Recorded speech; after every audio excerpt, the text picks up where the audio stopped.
Hello everyone, welcome to keep learning by Swapnil. आइए question देखते हैं। 1.40 a train of length L is equals to 350 meters starts moving rectilinearly with constant acceleration omega is equals to 3.0 into 10 raised to power minus 2 meter per second square. T is equals to 30 second after the start of a locomotive headlight is switched on event 1। ठीक है, उसे event 1 कहा गया है। And tau is equals to 60 second after that event the tail signal light is switched on, event 2 कहा गया है। Find the distance between these events in the reference frame fixed to the train and to the earth। यहाँ पे दो question given है हमें। जब ये इवेंट 1 और इवेंट 2 हो रहे हैं तो हमें डिस्टेंस फाइंड करना है इवेंट 1 में और इवेंट 2 में कितना डिस्टेंस है।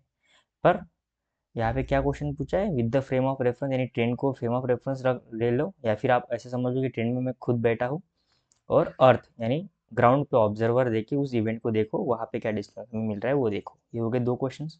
देन नेक्स्ट क्वेश्चन ये पूछा है, how and at what constant velocity v relative to the earth must a certain reference from k moves for the two events to occurs in it at the same point। ऐसे मान लो कि एक person है, वो train के against अपनी velocity v रख रहा है ताकि उसे दोनों इवेंट एक ही पोजीशन पे दिखाई दे। उसका मतलब ये होता है मोटा मोटी अगर देखें तो। ठीक है, क्योंकि इसकी लैंग्वेज थोड़ी सी हमें टफ गिवन है पर हम अंडरस्टैंड कर सकते हैं। आइए इसे सबसे पहले हम क्या कहते हैं, एक डायग्राम से समझ लेते हैं इसका डायग्राम कैसे होगा। तो वही एक इम्पॉर्टेंट है, की पॉइंट है यहाँ पे। अगर आप इसका डायग्राम इन द सेंस जो कहना चाह रहे हैं, लैंग्वेज जो कह रही है वो अगर समझ जाओ तो अगर आपको ज़्यादा परेशानी नहीं होगी। ठीक है, तो मान लेते हैं हम ये इनिशियल पोजीशन है, यहाँ से ट्रेन जो है वो अपना चलना शुरू कर रही है। तो शुरुआत में ट्रेन मान लेते हैं हम इनिशियल पोजीशन है जहाँ पे टाइम भी ज़ीरो है। ठीक है, time is equal to zero और इसकी इनिशियल वेलोसिटी भी कितनी है, ज़ीरो है। और यहाँ पे कांस्टेंट ओमेगा लग रहा है। ठीक है, इसकी लेंथ है एल, हमें गिवन है ऑलरेडी। यहाँ पे लिख लेते हैं कि लेंथ जो है ट्रेन की वो है 350 मीटर। ओमेगा यानी जो एक्सलेशन है वो है 3.0 into 10 raise to the power minus 2 metre पर सेकंड स्क्वायर। और एक टाइम गिवन है 30 सेकंड। ये टाइम क्या है कि 30 सेकंड बाद फर्स्ट इवेंट हो रहा है, यानी ये ट्रेन जब चलना शुरू करेगी, मान लेते हैं कुछ धीरे से आगे चलती गई चलती गई चलती गई, एक टाइम पे क्या होगा, मान ले थोड़ा मैं इसे नीचे ले लेता हूँ ताकि अच्छे समझ आए। एक टाइम पे इसका जो हेडलाइट है वो ड्राइवर ने क्या कर रहा है, शुरू कर दिया है। ग्रीन से मैं यहाँ पे डिनोट करूँगा। ठीक है, और इसे मैं कहूँगा E1 यानी इवेंट 1। कुछ डिस्टेंस चला होगा, मान लेते हैं x1 डिस्टेंस चला है इनिशियल पोजीशन से, और इसे जाने के लिए जो टाइम लगा है वो लगा है 30 सेकंड। इसके बाद फिर से ये ट्रेन, अब ट्रेन तो रुक नहीं रही है, ट्रेन तो कंटिन्यूसली आगे जाएगी, आगे चलती गई चलती गई चलती गई। और एक टाइम बाद यानी एक इवेंट बाद, मैं इसे थोड़ा नीचे ले लेता हूँ ताकि समझ आए अच्छे से। इसने अपना जो टेल लाइट है, ठीक है, वो जलाया है, जिसे मैं इवेंट 2 कहूँगा। ये हो गया इवेंट 2। ट्रेन की लेंथ तुम्हें पता है। इनिशियल पोजीशन को मैं ओ से डिनोट कर लेता हूँ। ठीक है, ये ओ इनिशियल पोजीशन, और जो यहाँ पे ये पोजीशन आ रहा है, इंजन का जो हेड है वहाँ पे आ रहा है, उसे ए पॉइंट मान देता हूँ, ओ ए। ठीक है, और जब ये सेकंड इवेंट हुआ है, ये इनिशियल पोजीशन से मान लेते x2 पे हुआ है। ठीक है, अब मैं अगर ट्रेन से ऑब्जर्व करूँ, यानी ट्रेन पर अगर कोई बंदा खड़ा है, या फिर समझ लेते कि ड्राइवर अगर खुद से ऑब्जर्व करे, या फिर आप खुद उस ट्रेन का ड्राइवर हो। ठीक है, तो फर्स्ट क्वेश्चन तो वही है, तो वो देखते हैं हम। ऑब्जर्वर फ्रॉम ट्रेन या फिर ट्रेन ऑब्जर्वर, ऐसे कुछ नाम देते हैं। तो उसे इवन जो इवेंट होगा वो इंजन के सामने होगा। ठीक है, इंजन के सामने इन द सेंस इंजन पर हो रहा है। और इवेंट 2 कहाँ पे हो रहा है, टेल सिग्नल यानी लास्ट जो बोगी होती है ना, जहाँ पे सिग्नल दिखाने वाला बैठता है, उसे टेल, वो टेल सिग्नल जला रहा है। तो उसे ये ऑब्जर्व होगा कि जो डिफरेंस है ना, जो डिस्टेंस है ना x1 से x2 में, वो तो ट्रेन की लेंथ के इक्वल ही है। सही बात है। अगर वो मुड़ के देखेगा कि इंजन के इंजन से अगर वो मुड़ के देखेगा तो उसे देगा कि लास्ट जो डब्बा है वहीं पे टेल लाइट जल रही है। तो जो डिस्टेंस आएगा फिर वो किसके बराबर होगा, एल, यानी कि ट्रेन लेंथ के बराबर। कितना, 350 मीटर। अब सेकंड केस यहाँ पे कि हमने फ्रेम ऑफ रेफरेंस यहाँ पे चेंज किया है। हम अब फ्रेम ऑफ रेफरेंस जो है वो अर्थ को ले रहे हैं। ठीक है, यानी अर्थ इन द सेंस, ऐसा कहिए कि आप कोई तो बाहर बाहर से एक लड़का देख रहा है, फिर आप खुद बाहर ग्राउंड पे है, उस दोनों इवेंट को ऑब्जर्व कर रहे हो। तो जो फर्स्ट इवेंट है E1, वो आपको इनिशियल पोजीशन से x1 डिस्टेंस पे दिखेगा। ठीक है, अगर मैं काइनेमेटिक सेकंड इक्वेशन लगाऊँ, यानी ut plus half at square, तो इनिशियल वेलोसिटी 0 है, तो ये हो जाएगा 0, और x1 आ जाएगा हाफ ओमेगा टी स्क्वायर। और जो सेकंड इवेंट कब हो रहा है, यहाँ से फिर ये कुछ और टाइम तक चला है, जिसे टाउ कहा गया है, क्वेश्चन में गिवन है। देखिए टाउ कितना है, 60 सेकंड। और जो कंप्लीट जर्नी है, फिर कंप्लीट टाइम कितना लग रहा है, फिर 60 सेकंड यहाँ से यहाँ तक, और पहले 30 सेकंड, तो कंप्लीट जो टी है वो है 90 सेकंड।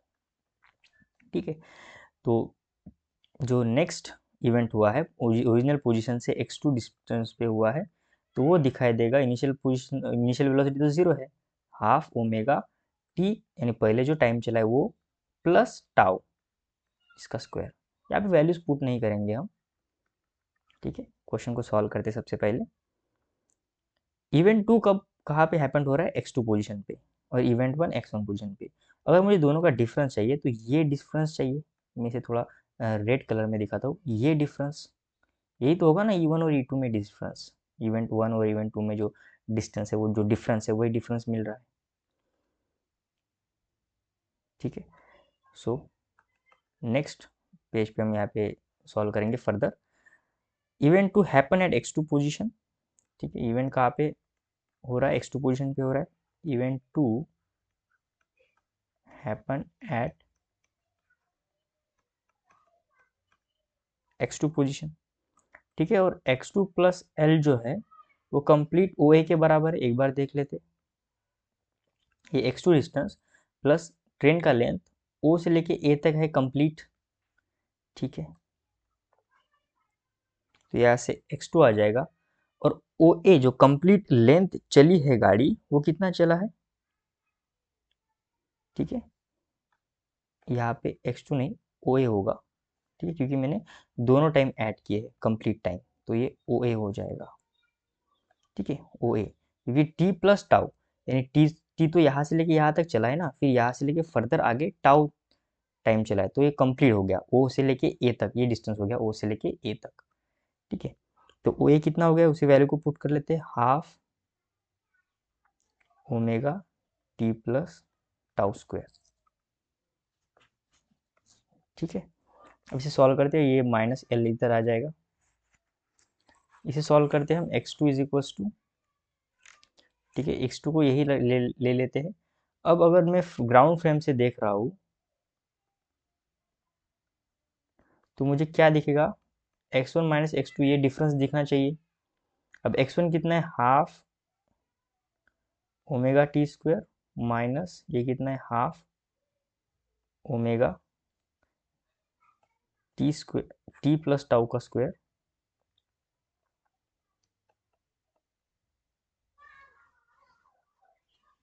Minus L. तो इसे सॉल्व करते हैं, half omega T square minus half omega T square, bracket को सॉल्व करेंगे सबसे पहले, minus half omega tau square, और एक बार आ जाएगा minus half omega 2 times tau into tau. ठीक है, ब्रैकेट को सॉल्व किया मैंने, और प्लस एल। तो ये दोनों कट जाएंगे, ये 2 से ये 2 कट जाएगा, तो ये जगह एल माइनस, यहाँ से ओमेगा टाउ कॉमन ले लेते, तो ये जगह टाउ बाय 2 प्लस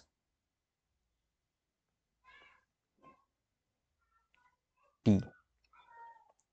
ठीक है, यहाँ पे वैल्यूज को पुट करते हैं हम, 350 माइनस ओमेगा कितना है, 3 इंटू 10 रेट्स पर माइनस 2 टाउ कितना है 60 सेकंड इंटू 60/2 प्लस 30, तो आ जाएगा 350 माइनस 3 इंटू 60, 2 1 जा 2, 2 3 जा 6, 30, 30 प्लस 60 हो जाएगा, और 10⁻², लास्ट में ले लेते, ये 2 0 ये 10⁻² के साथ कट जाएंगे, आ जाएगा 250 माइनस 108, ठीक है।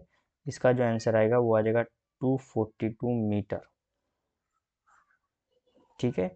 अगर किलोमीटर में चाहिए तो 0.242 किलोमीटर हमारा राइट आंसर होगा। अब थर्ड क्वेश्चन की बारी। थर्ड क्वेश्चन क्या कह रहा है, person moves with the constant v such that, कि उसको ऐसा लगना चाहिए कि ये जो ट्रेन है ना, ठीक है, अगर मैं वो डायग्राम देखूं,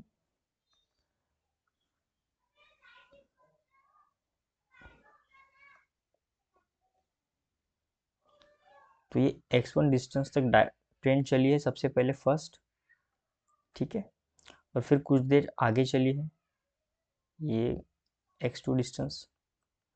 तो उसको ये लगना चाहिए कि दोनों इवेंट, एक तो इवेंट यहाँ हो रहा है, ये लाइट लग रहा है इंजन में, और दूसरा इवेंट हो रहा है इस टेल पे लाइट लग रहा है। तो ये जो पर्सन है ना, अगर उसकी वेलोसिटी v है, मान लो ये v की वैल्यू चाहिए, तो इतनी होनी चाहिए कि दोनों इवेंट यहाँ पे दिखनी चाहिए, ठीक है। यानी ये डिस्टेंस हमें कवर करना है। अब velocity of train with respect to अगर पर्सन कर दे, तो ये पर्सन रेस्ट पे आ जाएगा रिलेटिव वेलोसिटी में, और ये वेलोसिटी इसको दे देगा, ट्रेन को दे देगा v। और फिर अगर ये v कितना टाइम में चलेगा, v इंटू अगर टाउ टाइम में अगर ये डिस्टेंस कवर कर दे यहाँ पे, तो ये दोनों इवेंट इसे एक ही पोजीशन पे दिखाई देंगे, ठीक है, क्योंकि ये फर्दर जो डिस्टेंस चला है ये आगे, ये टाउ सेकंड में ही चला है, ठीक है, टाउ सेकंड में ही चला है। तो मैं ये कहूँगा कि जो x2 plus velocity into tau है, ठीक है, वेलोसिटी इंटू टाउ में ये जो रिमेनिंग डिस्टेंस है, ये इज इक्वल टू x1 होना चाहिए, तभी जाके दोनों एक ही पॉइंट पे इसे दिखाई देगी relative velocity. So both events at the same point, ऐसे हम कह सकते हैं। So velocity of tau is equal to आ जाएगा x1 माइनस x2, और वेलोसिटी आ जाएगी x1 minus x2 upon tau. अब यहाँ पे वैल्यूज को पुट कर सकते हैं, x1 माइनस x2, x1 कितना है, अभी आपने निकाला x1 माइनस x2, देखो यही यही है x1 माइनस x2 जो क्वेश्चन 2 है यहाँ पे। सो कितना आ रहा है, वो आ रहा है 242 डिवाइड बाय टाउ कितना है 60। तो इसे अगर मैं सॉल्व करता हूँ तो ये जो वेलोसिटी आ जाएगी 4.03 मीटर पर सेकंड, ठीक है। सो बड़ा ही अच्छा सा क्वेश्चन है, थोड़ा सा कॉम्प्लिकेटेड है, पर अगर ध्यान से देखा तो समझ आएगा। थोड़ा सा रिलेटिव कॉन्सेप्ट यहाँ पे पूछा है, वो आपको अच्छे से समझ आना चाहिए। So thank you so much for watching this video. अगर आपको वीडियो सोल्यूशन अच्छा लगा है तो चैनल को सब्सक्राइब कर दीजिए, वीडियो को लाइक कर दीजिए। मिलते हैं नेक्स्ट वीडियो सोल्यूशन में। कीप लर्निंग विद स्वप्निल के साथ।